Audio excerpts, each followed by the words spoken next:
Maria, Mãe de Deus, rogai por nós, pecadores, agora e na hora de nossa morte. Amém.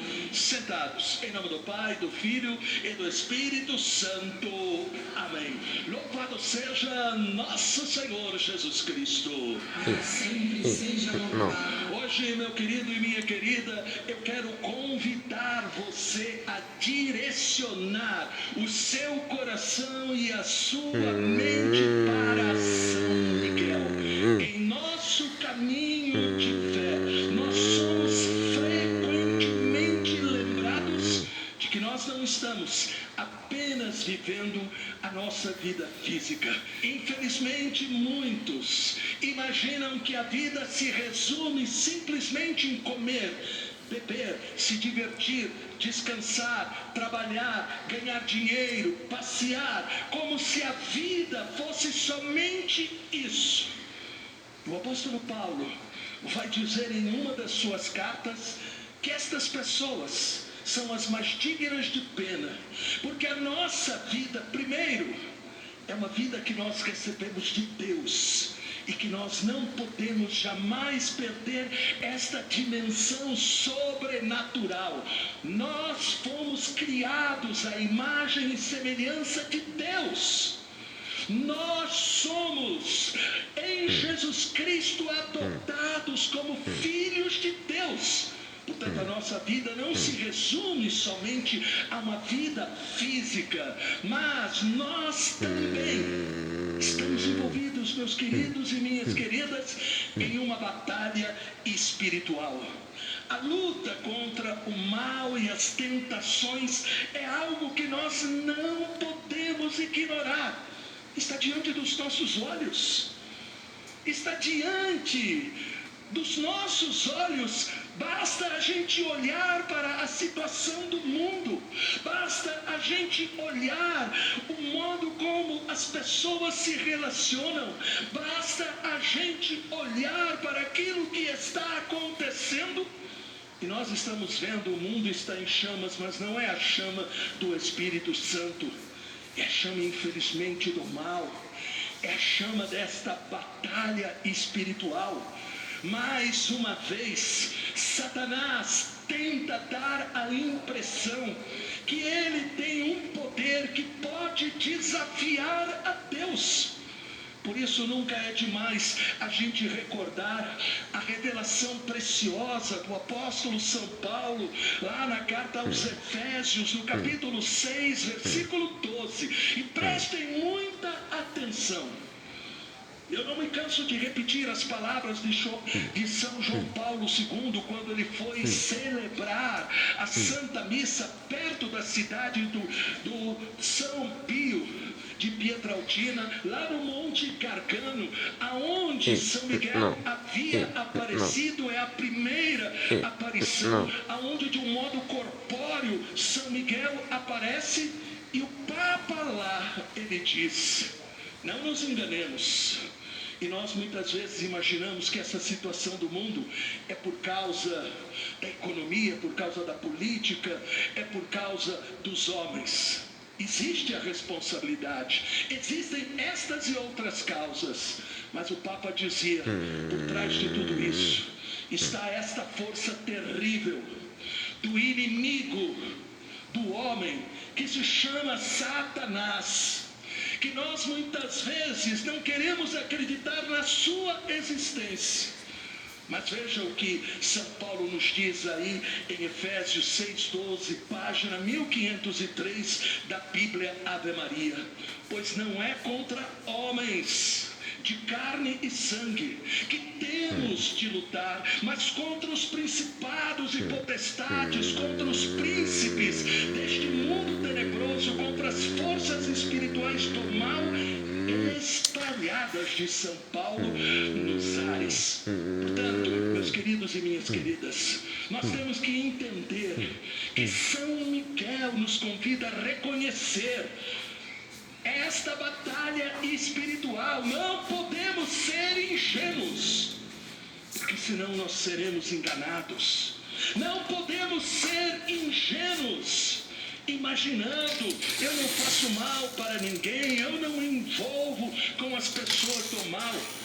Não sejamos ingênuos, porque São Miguel nos convida a reconhecer esta batalha espiritual e a enfrentá-la com fé inabalável e coragem divinamente inspirada. É por isso que nós precisamos do Espírito Santo. Porque existem muitos católicos fracos? Por que é que existem muitos católicos que não têm esta experiência do amor de Deus? Foram batizados, talvez fizeram crisma, foram crismados, mas é como se fossem talvez pessoas que não sentem, não experimentam a presença de Deus. E por quê? Sem o Espírito Santo. Sem deixar que o Espírito Santo produza o seu efeito, sem permitir que o Espírito Santo, ele realmente nos ilumine, nós teremos uma fé construída sobre a areia que desaba sempre. Nós temos que entender, São Miguel, ele liderou os exércitos celestiais contra as forças infernais. Também nós somos chamados a tomar uma posição firme contra tudo aquilo que nos afasta de Deus. Nos dias de trevas, onde cresce a confusão de valores contrários aos revelados por Deus na palavra, Satanás tem como objetivo central destruir a família. Satanás quer destruir a família. Satanás quer que a família fique como algo assim antiquado. E nós teríamos que perguntar, por que é que Satanás está interessado em destruir a família? Novamente, São João Paulo II ensina, a família é a coluna que sustenta a criação. A verdade sobre a relação, diz o Papa, entre o homem e a mulher e entre as gerações, quando se toca na coluna central, todo o edifício cai. E é isso que nós estamos vendo agora, neste momento, disse o Papa. E vejamos se não é verdade. Nós estamos vendo a juventude perdendo o rumo. Nós estamos vendo as drogas cada vez mais crescendo. Nós estamos vendo o alcoolismo. Nós estamos vendo o aborto. Nós estamos vendo a criminalidade e a violência. Não é somente fruto da pobreza. Porque me desculpe eu falar, o Brasil nunca foi rico. O Brasil nunca foi rico. Pobreza sempre existiu. Mas se nós formos examinar talvez esses últimos 50 anos, nós vamos ver que uma das causas da desordem que nós vemos, seja no Brasil, e da desordem que a gente vê também no mundo, uma das causas é justamente porque nós estamos perdendo esta noção deste significado sagrado da família. As pessoas dizem assim, a família depende da opinião do homem e da mulher. É claro, o homem e a mulher precisam reconhecer se realmente se amam. Precisam reconhecer se realmente este passo de se unir é aquilo que irá trazer a felicidade para eles. Porém, nós não podemos esquecer, a família tem a sua origem lá no início da criação. A família foi criada por Deus.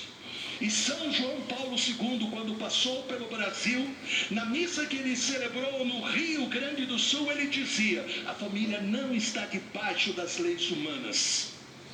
A família, para aquele que é cristão, está debaixo das leis divinas. Amém?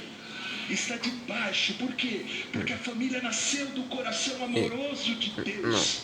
Como ele disse, não é bom que o homem viva só. E ele cria a mulher daquela costela justamente próxima do coração para dizer que os dois, por causa do amor, vão formar uma só carne. O amor, o amor maravilhoso, o amor que tem a sua origem em Deus. Repare, meu querido e minha querida irmã Lúcia, uma das videntes de Fátima, em uma carta profética que ela escreveu a um cardeal que havia pedido uma oração para ela, mas este cardeal ele diz que a irmã Lúcia, aquela vidente de Fátima, escreve uma carta dizendo: o enfrentamento final entre o Senhor Deus e o reino de Satanás será sobre a família e sobre o matrimônio. Esta profecia não deve causar medo, mas ao mesmo tempo deve despertar a nossa fé. Sim, meus queridos, nós devemos acordar. Nós devemos acordar e reconhecer que Deus tem que entrar em nossas casas. Mas para Deus entrar em nossas casas, Deus tem que estar primeiro aonde? Em nosso coração. Ah, mas padre, eu não sou uma pessoa perfeita. Deus não procura pessoas perfeitas, porque perfeito é só Ele. Amém? A Bíblia é formada por pessoas imperfeitas. Quando Deus resolve criar o seu povo, Ele escolhe o quê? Um casal de idosos, Abraão e Sara. Quando Deus quis libertar o seu povo da escravidão do Egito, Ele escolhe um assassino, Moisés, que era gago ainda por cima. E Ele manda falar com o faraó. Quando Deus quis justamente ajudar Israel no tempo de Gideão a vencer os seus inimigos, Ele escolheu quem? A pessoa mais inteligente, a pessoa mais santa? Não, escolheu Gideão, que era de uma aldeia pequenininha. Gideão que tinha muitos problemas de autoestima, ele se julgava assim incapaz, que nunca conseguia fazer nada. E Deus dá a ele a capacitação para vencer os inimigos. Então nós vemos que Deus é capaz de transformar o imperfeito. Deus é capaz de agir na nossa fraqueza. Deus, Ele não vai levar em conta os nossos erros e dizer: eu não quero saber nada com você. Pelo contrário, Ele quer entrar aonde nós estamos fracos, sem nos condenar, sem nos machucar, sem apontar o dedo e dizer: eu te amo, e eu quero restaurar a minha imagem em você. Repare a beleza. Portanto, meu querido e minha querida, esta profecia da irmã Lúcia não deve causar medo, mas deve fazer que a gente comece realmente a tomar cuidado com aquilo que anda influenciando a gente. A internet, a televisão, com as suas novelas meio duvidosas, filmes, letras de músicas, maus exemplos de pessoas famosas. Repare, na profecia de Daniel, no capítulo 12, versículo 1, página 1207 da Bíblia Ave Maria, é dada uma preciosa promessa. E Deus disse através de Daniel: naquele tempo surgirá Miguel, o grande chefe, o protetor dos filhos do seu povo. Será uma época de tal desolação como jamais houve igual, desde que as nações existem até aquele momento.